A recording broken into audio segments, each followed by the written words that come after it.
तो equatorial line पे potential क्या रहेगा बेटा? जीरो। डिस्टेंस कुछ भी ले, जीरो। सोचना नहीं है। पार्ट टू क्या है बेटा? At a distance to r on the axis लिया हमने। एक्सिस पे potential is inversely proportional to square of the distance. 2 को स्क्वायर करे तो 4, 1 बाई, तो आंसर क्या हो जाएगा? v/4 हो जाएगा। बात समझ में आ गई? अब आप बोलेंगे सर हम तो होते सीधे साधे नहीं, हम तो कुरकुरे हैं, जरा टेढ़े मेढ़े, पॉइंट एक्सिस पे भी नहीं लेते, हम इक्वेटर पे भी नहीं लेते, समवेयर इन बिटवीन लेते। तो क्या वहां फील्ड पोटेंशियल नहीं रहते? रहते हैं। जब रहते हैं तो क्या रहते हैं? Suppose we take a point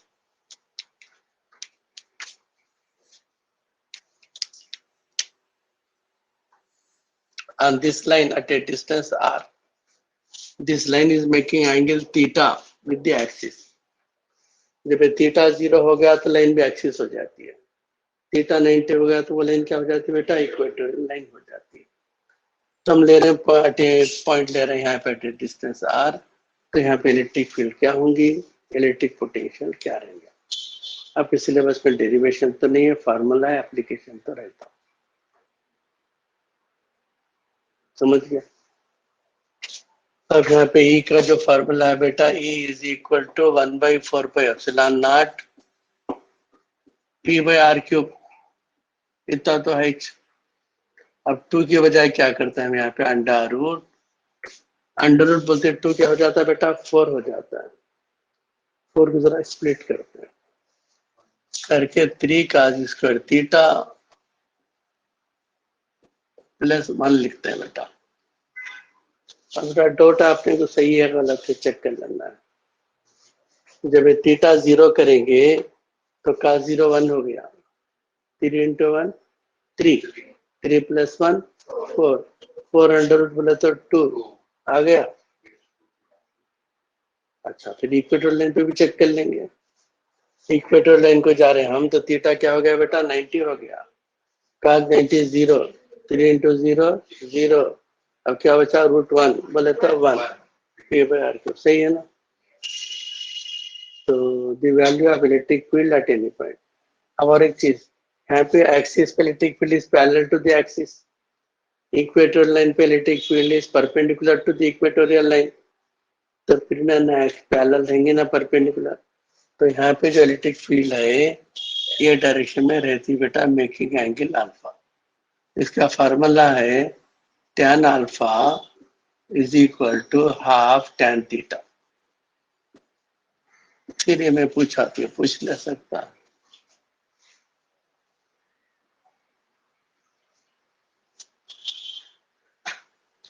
sir electric field तो लिख दिया, यहाँ पे हम इलेक्ट्रिक पोटेंशियल भी लिखेंगे, वो तो और आसान है।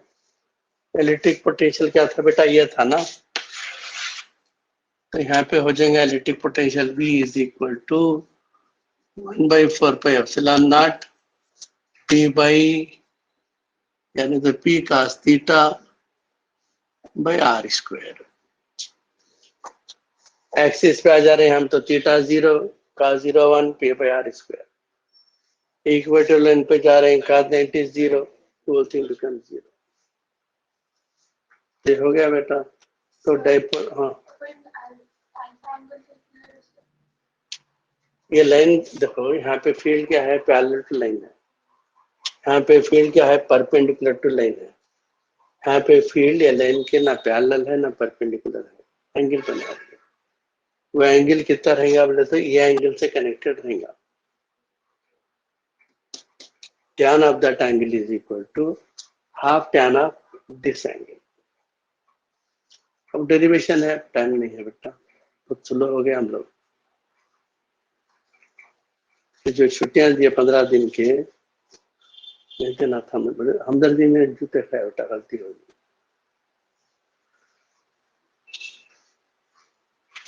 मैं पूरा बैच सत्रह हो गया।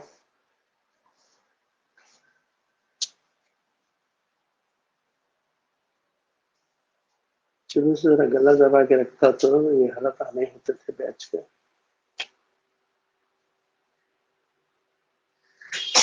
तो फोटो ले ले बेटा।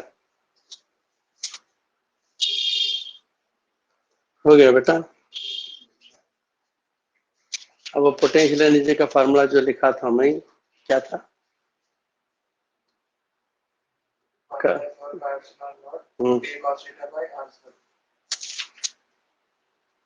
पोटेंशियल एनर्जी का कभी लिखा था, याद करो कब लिखा था बेटा? हाँ? कब लिखा था? आज सेकंड फार्मूला तो वही था, बोला भी था। फिलहाल लिख लो, इसके आता हूँ मैं बाद में बोलो। मेरे ख्याल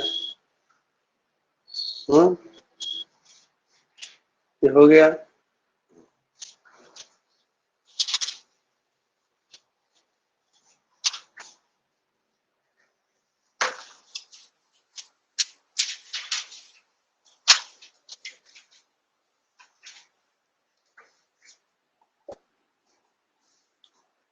देखो बेटा, electric potential energy, suppose we have got a charge body Q1, इसके सराउंडिंग में इसका पोटेंशियल तो रहता है, इसके सराउंडिंग में इसका पोटेंशियल रहता है। हम चलो एक पॉइंट ले लेंगे at a distance r from Q1। तो ये पॉइंट P है बेटा, यहाँ पे पोटेंशियल क्या रहेगा? 1/4 पे एप्सिलॉन नॉट, हाँ, Q1/r हो जाएगा। ठीक है बेटा, एक चार्ज ले लिया हम Q2, इंफिनिटी को चले गए, वहां से खींच के ला रहे हैं उसको यहाँ तक, ये पॉजिटिव है। वो चार्ज जो ला रहे हैं हम उनमें पॉजिटिव है, तो नहाना तो नहीं चाहता है, गर्दन पे हाथ डाल के खींच के ला रहे हैं उसको। तो we are doing work against the electric field of the first charge. ठीक है, तो वर्क डन क्या रहेगा बेटा? डेफिनेशन क्या है पोटेंशियल का? V is equal to work done by charge. Charge कौन सा ला रहे हैं हम? Q2 ला रहे हैं, तो work done is equal to क्या हो जाएंगे बेटा? Q2 इंटू वी हो जाएगा। ये तो V है, इसको किससे मल्टीप्लाई करना है? किससे मल्टीप्लाई करना है? कभी 2 बोलते हैं, कभी Q बोलते हैं, क्या जी आप? स्वच्छ भारत बोले ऐसा बोलो बेटा। सुनो बेटा, रंग है कोई बात नहीं है, हाँ रंग है तो याद रहता, करे क्लास में रंग करा था, एग्जाम तब रंग जाते नहीं उसके, नहीं बोले साले जो है फिर ऐसे रहते हैं। हाँ, तो से बोला Q2 से मल्टीप्लाई करना है, तो work done is equal to Q2V, V तो यहाँ दे दिया हम, तो work done is equal to 1/4 pi epsilon naught into Q1/R into क्या करना है बेटा? Q2 करना है। तो हो गया 1/4 pi epsilon naught Q1 Q2/R हो गया। This is the work done. Whatever work is done against conservative force, that will be stored as potential energy. Electric force is a conservative force, so this work done will be stored as potential energy. समझ गया बेटा? तब इन्हें क्या हो जाएगा बेटा? Potential energy का फार्मूला बन जाएगा। तो potential energy U is equal to 1/4 pi epsilon naught Q1 Q2/R। इससे पहले एक चीज बोल के बेटा, मैं पोटेंशियल एनर्जी पॉजिटिव भी हो सकती है, निगेटिव भी हो सकती है। काइनेटिक एनर्जी बॉडी रिवर्स आ रही तो क्यों? V² है ना, V माइनस भी होगा तो V² तो प्लस ही होता है। तो बॉडी किधर भी मूव हो बेटा, आगे हो या पीछे हो, काइनेटिक एनर्जी तो पॉजिटिव रहती है। पोटेंशियल एनर्जी कुछ भी हो सकती है, मल्टी कलर बात समझ में? अब यहाँ देखेंगे अगर दोनों चार्जेस लाइक है, दोनों पॉजिटिव या दोनों निगेटिव, तो पोटेंशियल एनर्जी क्या होंगे बेटा? पॉजिटिव हो जाएगी। अगर दोनों चार्जेस अनलाइक है तो पोटेंशियल एनर्जी क्या होंगे बेटा? निगेटिव हो जाएगी। क्या बेटा? घबराओ ना, तो घर जाके क्लास देख लो, है ना आपके पास? देख लो और नोट्स बनाते फोटो ले जाएंगे, ठीक है? अब इसमें हम थोड़ा प्रॉब्लम्स करेंगे बेटा। तो लिखो, जरा एक सेंटेंस तो लिख लेंगे। If two charges are held at a certain position,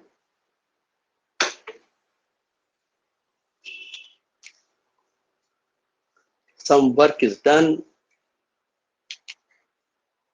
full stop. This work is stored as potential energy.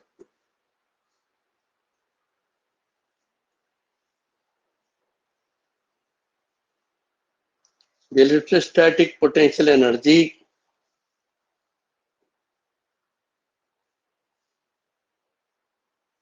may be positive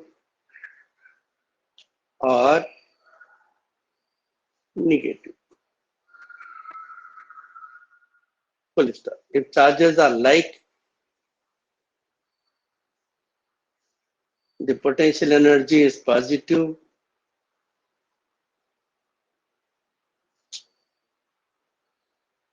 and if the charges are unlike,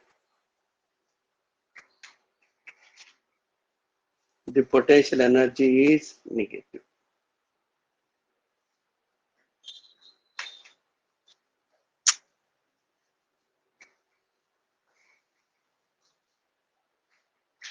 एक छोटा प्रॉब्लम लिखो बेटा। Two charges,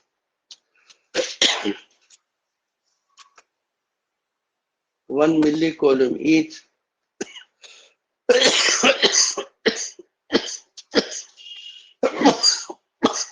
are held at a distance 3 meters. Find the potential energy of this system.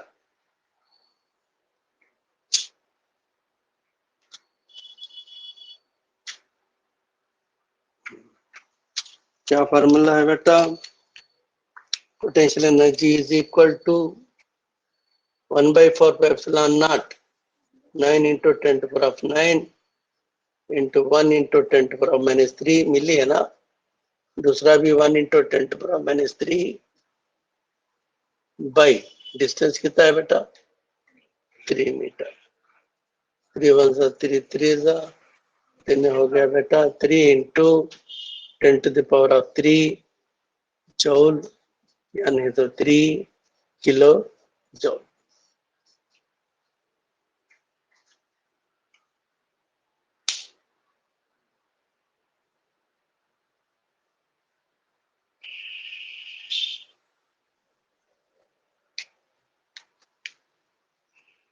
समझ में आया बेटा? अब यहाँ पे वर्क एनर्जी थ्योरम का भी आ जाता है कॉन्सेप्ट। वर्क एनर्जी थ्योरम क्या है बेटा? वर्क डन मालूम करो, बोला समझो। स्टार्टिंग बेसिक फार्मूला क्या है? वर्क डन तो फोर्स इनटू डिस्टेंस है। बाज़ दफा ना फोर्स देता है ना डिस्टेंस, फोर्स नहीं देता है। वर्क डन मालूम करो बोलता है, समझ गया? तो इसकी चेंज इन एनर्जी क्या है देख लेना है, that is the work done. समझ गया? लिखो इन द अबव सिस्टम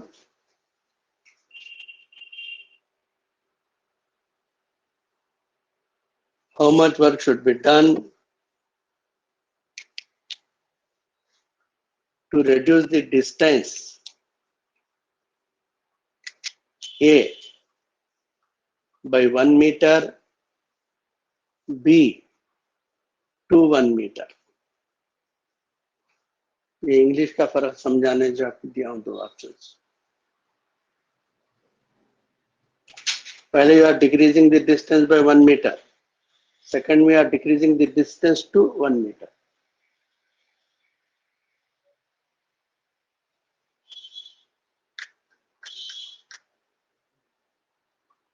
समझ में आया? देखेंगे। ये मिटा दूं बेटा मैं।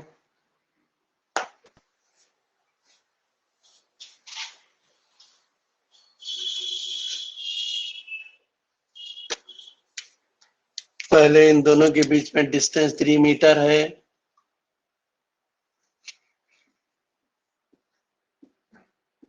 और एनर्जी U1 है बेटा 3 × 10⁻³ है, नहीं?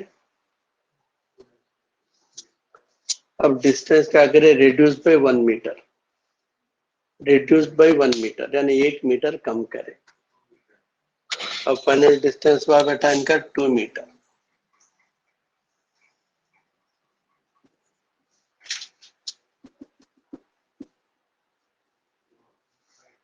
अब U2 क्या रहेगा बेटा?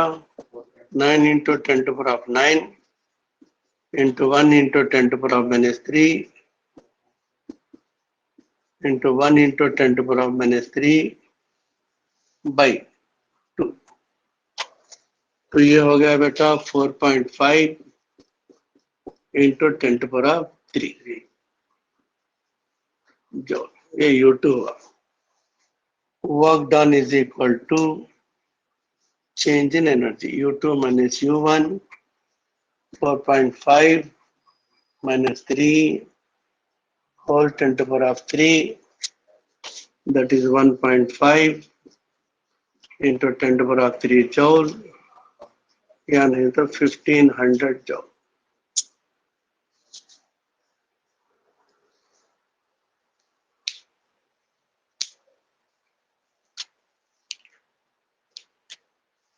समझ में आ गया बेटा? अब इसमें पार्ट बी करना है। पार्ट बी क्या है बेटा? Distance is reduce to 1 metre. ये मिटा दूं।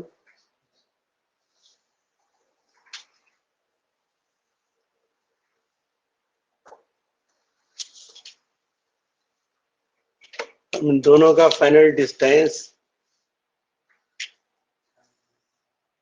जस्ट 1 मीटर हो गया बेटा। अब एनर्जी क्या रहेंगी? U2 9 × 10⁻⁹ into 1 × 10⁻³ into 1 × 10⁻³ divided by 1, that is 9 × 10⁻³। Work done is equal to U2 minus U1, that is 6 × 10⁻³ joule या 6000 joule या नहीं तो 6 किलो joule।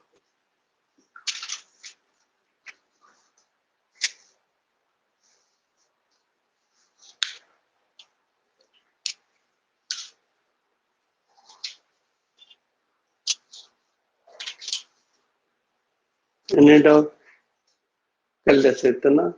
इसी में और एक चीज समझाता हूँ। तो ओके। अब क्या करना, आपके पास जो भी मटेरियल है उसमें से प्रॉब्लम दिखे तो ट्राई करो बेटा।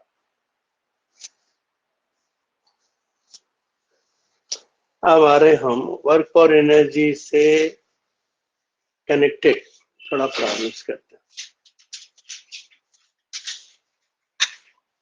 एक्सप्लोजन तो करे थे हम। अच्छा आप लोगों ने करे नहीं, सॉरी, उसके वाले कर दिया। एक पॉइंट क्या है देखो बेटा, एक बॉडी है एट रेस्ट, एक्सप्लोड होगी टू अनइक्वल पार्ट्स में या नहीं, एक गन है, एक बुलेट को फायर करी बेटा, इसका मास स्मॉल एम है, इसका मास कैपिटल एम है, इसका मास स्मॉल एम है, इसका मास कैपिटल। स्टोरी से इनिशियल मोमेंटम तो जीरो है, मोमेंटम इज ऑलवेज कंजर्व। एक बार आपको मालूम हो गया कि इनिशियली जीरो है तो फाइनली भी जीरो रहता है, बीच में भी जीरो रहता है। राइट। अब एक्सप्लोजन हुआ, इन्हें ऐसा जा रहा तो इन्हें ऐसा जाएंगे, तो इसका जितना मोमेंटम होगा इसका भी उतना ही छोड़ना है अपोजिट, क्यों? टोटल जीरो होना। या बुलेट का जो मोमेंटम रहेगा बेटा, गन का मोमेंटम भी वही छोड़ना है, क्योंकि total momentum should be zero. Right. हम ये प्रॉब्लम को आए थे, दो बॉडीज हैं, आप charges Q1 and Q2 held at a certain distance by means of string, तो उसमें एनर्जी स्टोर हो गया है, बहुत सारा ट्रेस, टोटल मोमेंटम जीरो है, काट दिया या सिगरेट से जला दिए, तो क्या होंगे? ठहरे रहते हैं दोनों?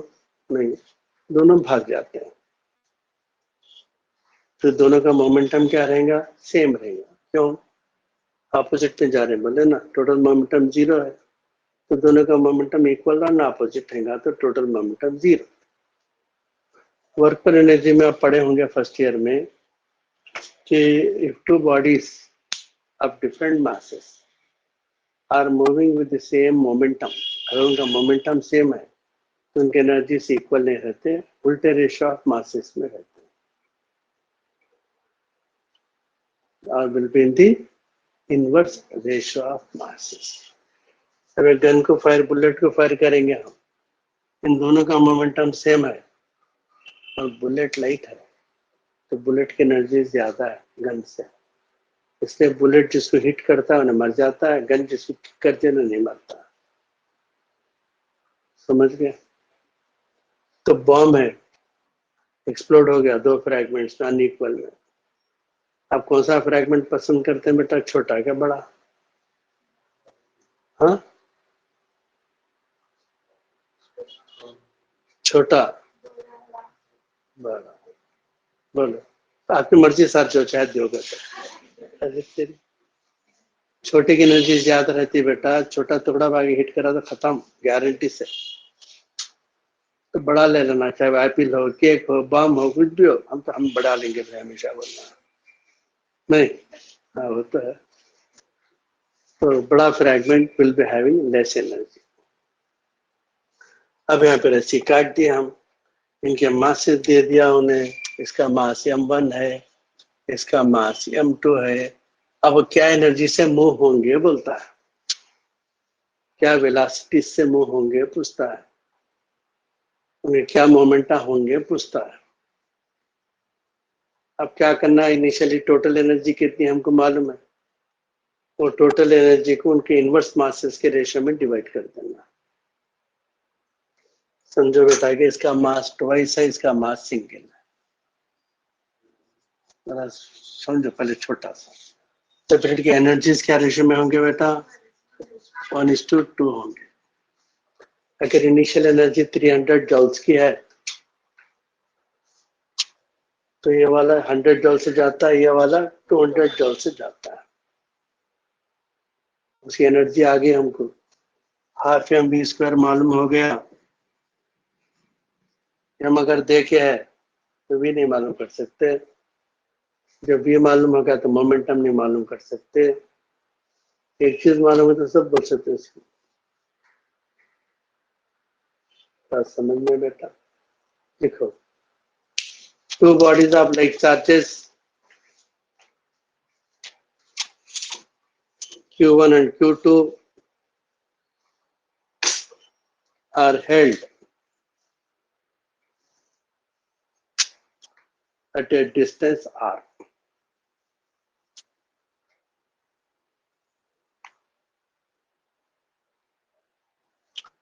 Their potential energy is positive and equal to